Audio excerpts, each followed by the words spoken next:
Deb Dietz is the founder and CEO of SMB Value Partners, Inc., a certified women's-owned business enterprise. Please welcome Deb Dietz. Thank you for being here.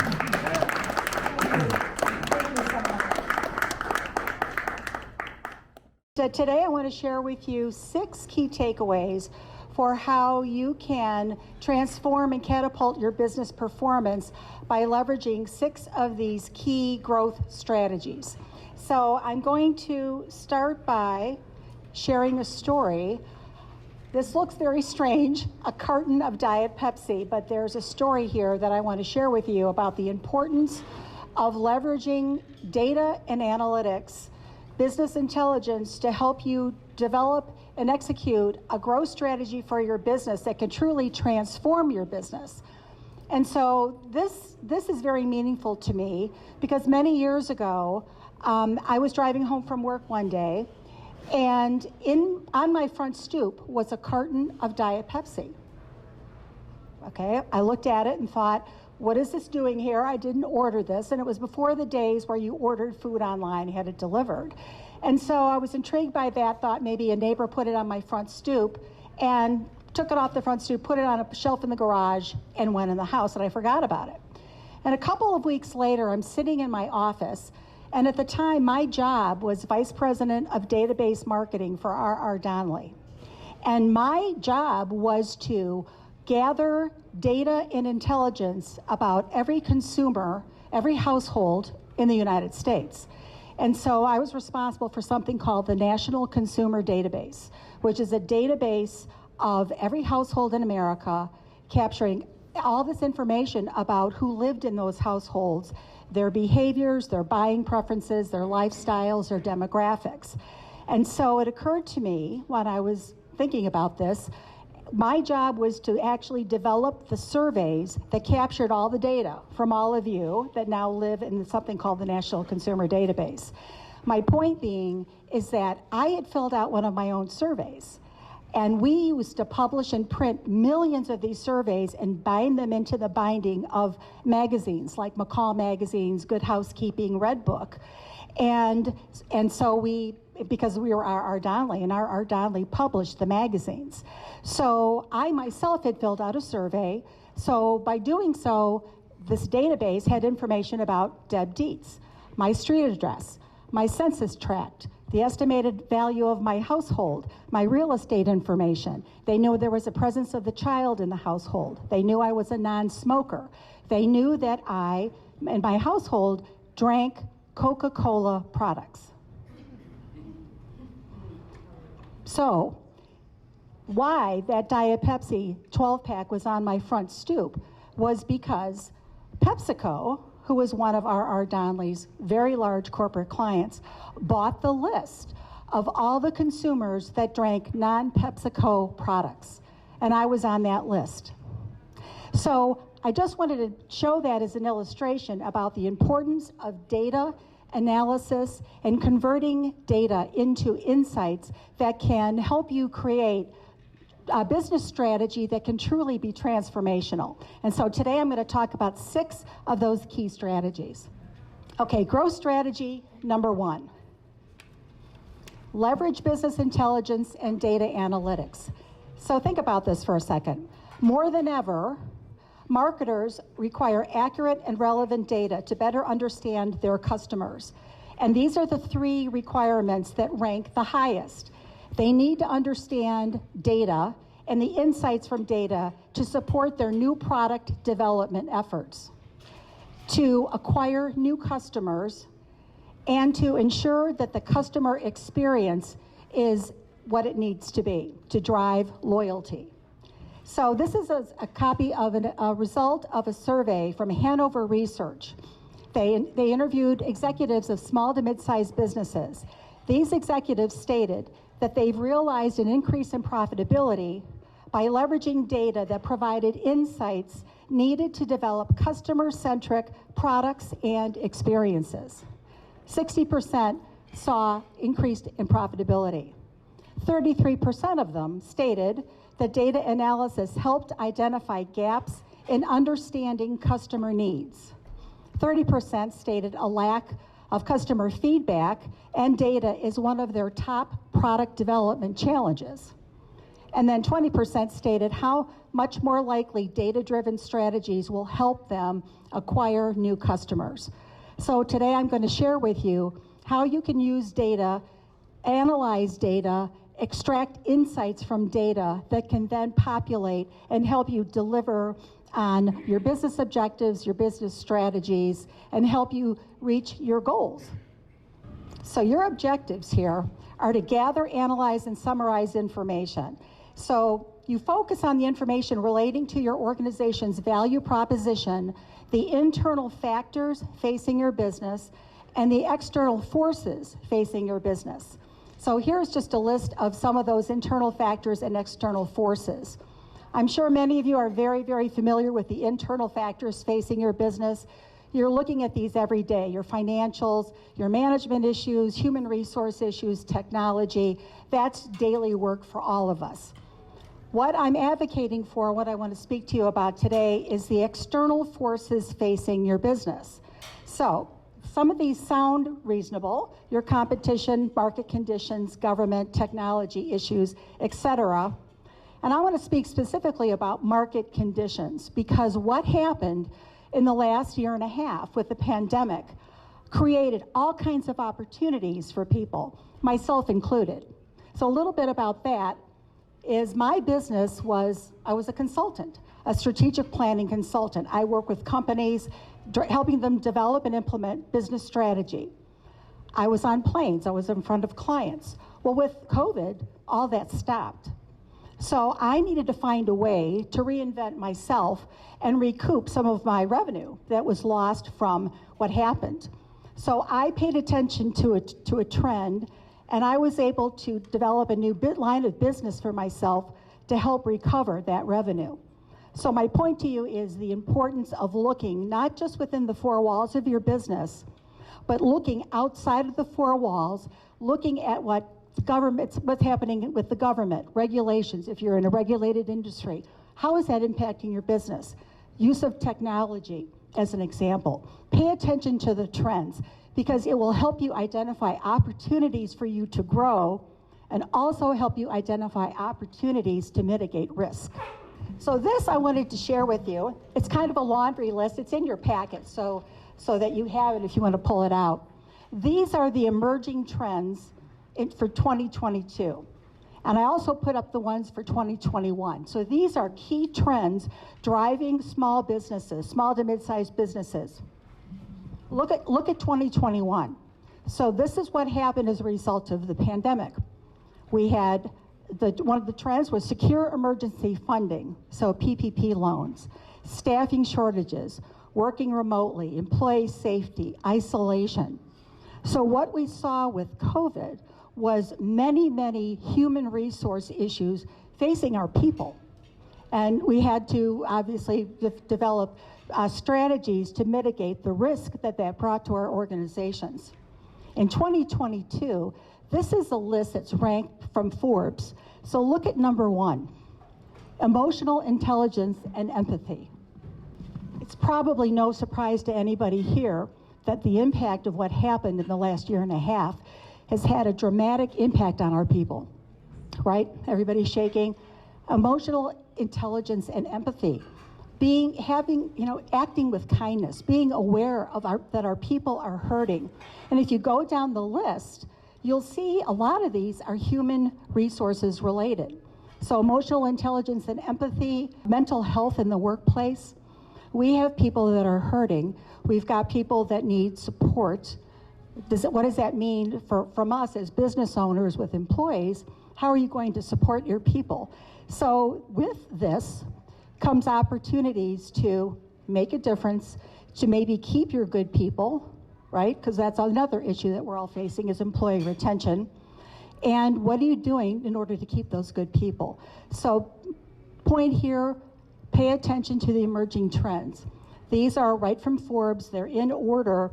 And of course, because I'm in the business of helping educate business owners, emotional intelligence and empathy, which is number 1 here, is something that we're working on developing content for right now so that we can help small to mid-sized business owners help their people.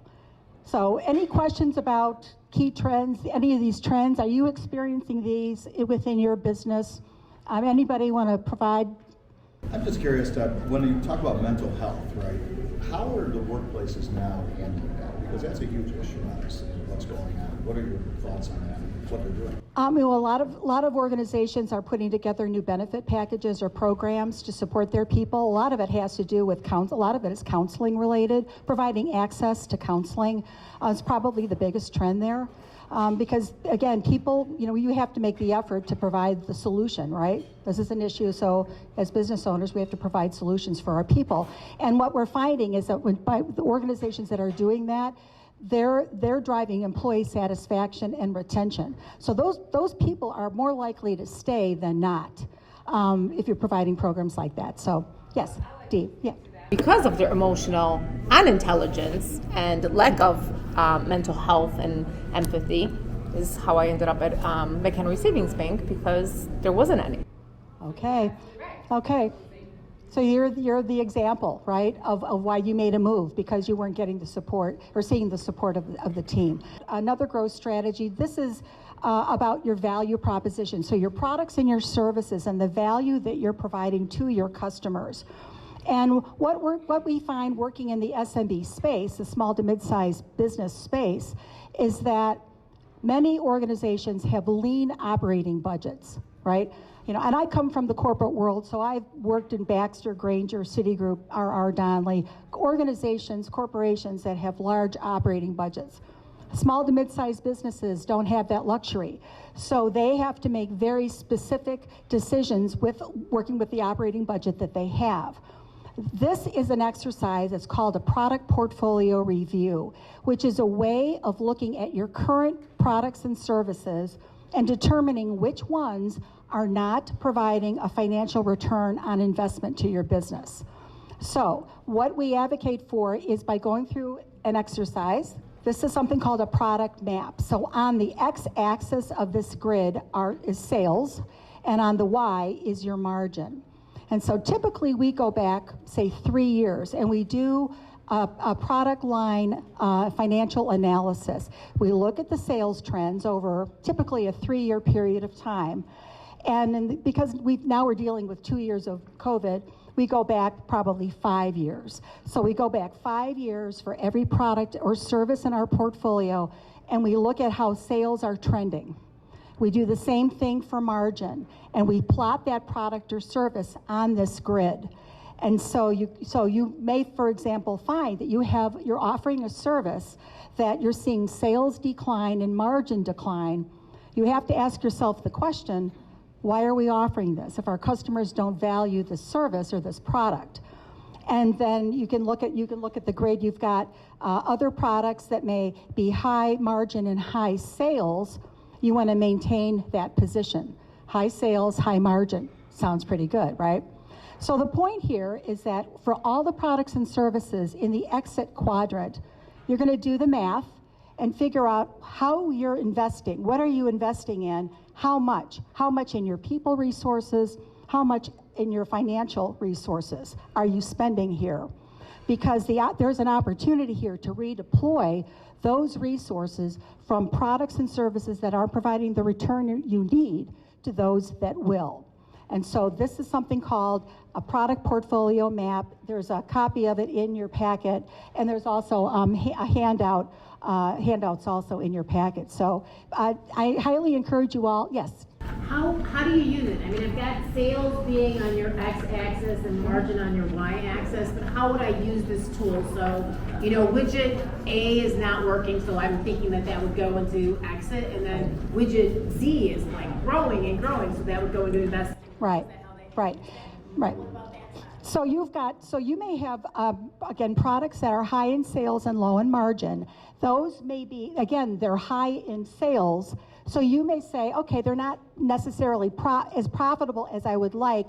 Maybe I need to think about my pricing strategy, as an example. Or you may have, again, products that are low in sales but highly profitable.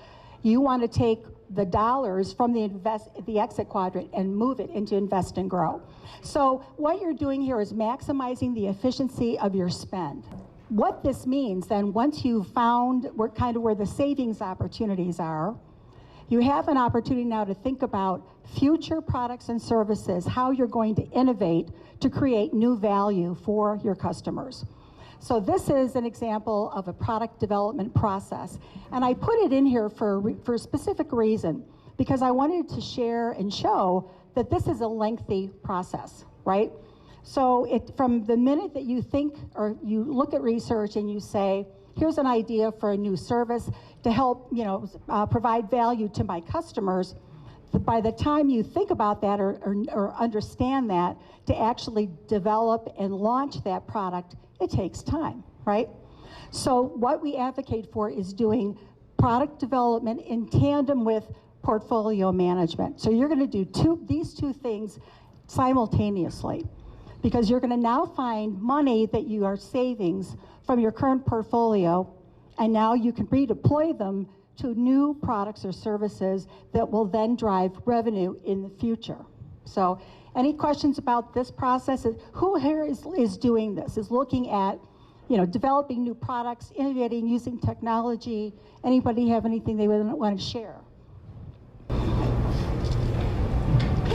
I just work with a lot of businesses, and even my own business, about automations and making a lot of the processes that they do automated so that they can spend more time focusing on the specific products and stuff, not necessarily making sure everyone's entered into their outlook.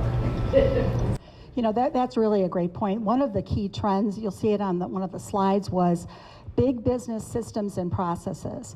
And so even for very small businesses, you may not always be a small business. So you need to be thinking now about what systems and processes and automations you have in place in order to be able to leverage that for future growth. So I appreciate that very much. Now we're going to talk about marketing and branding. So this is something, I look at this slide, it's kind of an eye chart, but I look at this as a marketing plan on a page. So the thinking being here, if you look at the inner corner here, these are your brand pillars, who you are as an organization. It really speaks to your mission, your vision, your core values, who you are, okay, fundamentally your identity. And so that has to be very clearly articulated in any business strategy. So you've got your brand pillars surrounded by your value proposition, your products, your services, what your customers value. Then you have your communication channels, which are many. I think there are probably more than 200 different ways you can communicate about your products and services to your customers and the marketplace. Of course, many of them are noted on the slide here. Of course, one of the big ones here, of course, is digital marketing, social media promotion, which is one of many channels, but certainly a very important one. But you're going to have options here to get your message out, leveraging different channels. The way you talk about yourself, the way that you talk about your value to your clients, to your customers, your messaging is critically important. And then an understanding of who your customers are.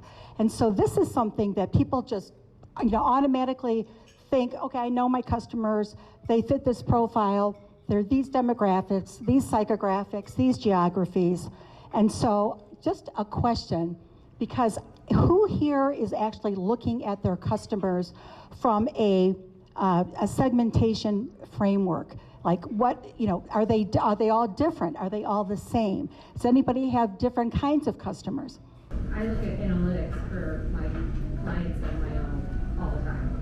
What devices they're using, where they at, what browsers they're using, what search engine. Like, it can get real big brother real quick, but but to know so they can be there where their customers are. Excellent, I appreciate that. Anybody else? Yeah. So what's the difference between all the same and different? Because maybe you're looking in one category that's all the same, but the people within that category are all different.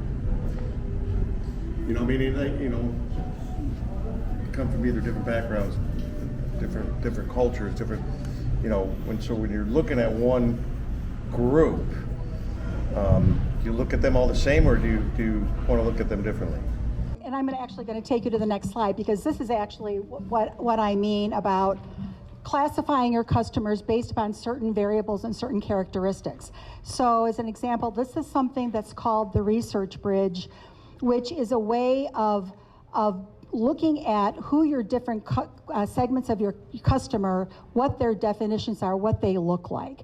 Because each customer type is going to value something perhaps differently than the other. So you have to look at your customer persona, as we call them, and you're going to get an understanding of their profile. And by going through this bridge exercise, you're going to be able to use your research and your data points to inform and identify their demographics, their behaviors, their psychographics, how they're different from each other, what they value, how you should message to them, the communication channels that are most appropriate to them. So it's a way of taking a vertical look at a specific class of customer, because by doing so, you're going to be able to articulate your strengths, your weaknesses, your opportunities, your threats. You're going to understand what portions of your value proposition are relevant, where the growth opportunities are, where the risk is. And by doing this, you're actually able to create a marketing strategy that's specific to different kinds of customers. Questions on that? Does that make sense? Not all products and services are equal to, it's not a one-size-fits-all solution. Yeah? Not a question, it's a comment on how powerful this tool is. So, the corporate America days, right, we did segmentation. It was so important to truly understand, like, who is your customer, what are their needs, so that when you're communicating with them, it's a very relevant message, right? It's really delivering on those things that are specific to that particular group. So, it's just a big fan of, like, truly not just kind of pushing your stuff, but like understanding who these people are and what it is that they're seeking, so that you can add value to whatever it is that you're offering. Well, and I appreciate that, because by going through, and this is an exercise, it takes time to do this, but because you have many different data sets that you have at your disposal. So you can think about, you may have held events and had people fill out a survey after your event and you're getting feedback. You may have done a market research study as an example. Whatever you have right now as far as data that's available for you to analyze, it doesn't have to be over-engineered, but look at all the data that you do have available about your customers and go through each of those research studies or surveys and start to build out a bridge like this. It is probably the most powerful way to drive business strategy, revenue generating business strategy, because you're going to have clarity on where you're hitting the mark and where you're missing the mark. Where you're missing the mark gives you opportunities to make improvements, process improvements, develop new products, new services. You're also going to be doing your portfolio map, so you'll know where you shouldn't be spending. So this is a really efficient way of developing business strategy, leveraging your existing data, whatever they are. Start there. I'm not advocating go out and spend a lot of money on market research, but you'd be surprised what you have. So that is something that is probably the most powerful lesson here is research bridge. And I'll tell you about why I did this, because in all my years of corporate work and strategic planning, and I did all kinds of studies, market research, lots of, investment there.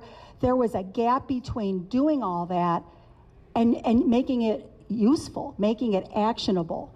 So I had to find a way to extract all that and make sense of it all. The way that I did that, and I did this when I was working at Grainger, because I was responsible for the Grainger Parts Division, creating strategy, marketing, sales strategy, and I needed data and information, but I needed insights from the information, the insights that we could act on. So this is a tool that I actually developed personally, because I had to find a better way to do that. And then the last strategy I want to share with you is the performance management scorecard. So now that you've gone through looking at your data, you've gathered data, researched data, you've understand your value proposition, you've put together, you understand kind of what the data is telling you, you have these insights from the research bridge. What you're going to do now is because the research bridge is vertically integrated by customer type. Now all of a sudden you know what your business strategy needs to be, It's not always going to be the same for different kinds of customers, but now you know what they value, what they'll willingly pay for. You'll know your ability to deliver, and you'll know where you need to make improvements. So the research bridge is you will look at that persona. There's your marketing strategy. There's your sales strategy. This is your value proposition. This is how you message to them, talk to them, position your products and services. Very, very powerful. And from that, you go into the performance management scorecard, which is something called the balanced scorecard. It's a planning tool that's readily available, but probably the most important planning tool you'll ever use, because it's a way of planning for your business from an enterprise-wide view. In other words, everybody's planning financially. Okay, we get that. That's, we're all doing that. But this is a way of planning at the customer level, the internal operations and process level, and the learning and growth and employee level. So think of it upside down. Think of it this way. If you had the right people with the right skills and talents doing the right work, you had the right internal processes and operations, efficient workflows working in your organization, you had the right focus on the right customers with the right value aligned to those customers, those three perspectives are going to drive your financials. So instead of thinking of planning as a top-down financial driven, think of it as a bottom-up planning mechanism. Everybody comes to work every day wanting to make a difference, wanting to know how they're valued by the company, right? How does the job I do make a difference? By doing and planning this way, using a tool like this, you'll be able to articulate all the key objectives and strategies for your business, meaning that your people will look at this document and say, oh, I'm a product marketing manager. I see that the work that I do impacts this objective, this strategy, and this metric. So now they have an understanding of how they contribute, how they're valued. This is something that drives employee retention also, because they belong. They see themselves on the scorecard. So the business strategy goes all the way down to the individual employee level. It also drives accountability. So they're going to see how they're valued, but they're also going to see how they're going to be held accountable. Very, very powerful tool. So those are the 6 strategies. Leverage business intelligence and data analytics. Gather whatever you have, wherever it is. Analyze your short-term opportunities to drive revenue by doing your portfolio map. And innovate, create new products, new services, new value that will then lend itself to future revenue down the road. Integrate your marketing and brand communications. Think of the wheel. Think of it from the inside out. So starting with your core brand, expand it out to all your customers, and think of it from your customers down into your core pillars. So think of it both ways. If you use that one diagram to create your marketing strategy, that's very powerful. So I've literally given you notes here about the internal factors that you need to look at, and as importantly are the external forces. So competition just sounds, okay, I understand that, competition, research. But look at it from this point of view. Things like analyze current and prospective competitors' business models and strategies, distribution networks, market share, customer base, market growth rate, etc. So maybe look at your competition a little bit differently. And so there's some guidance in your handout to do that. Anything else? Any other questions? Thank you so much for being here today, everybody. Thank you.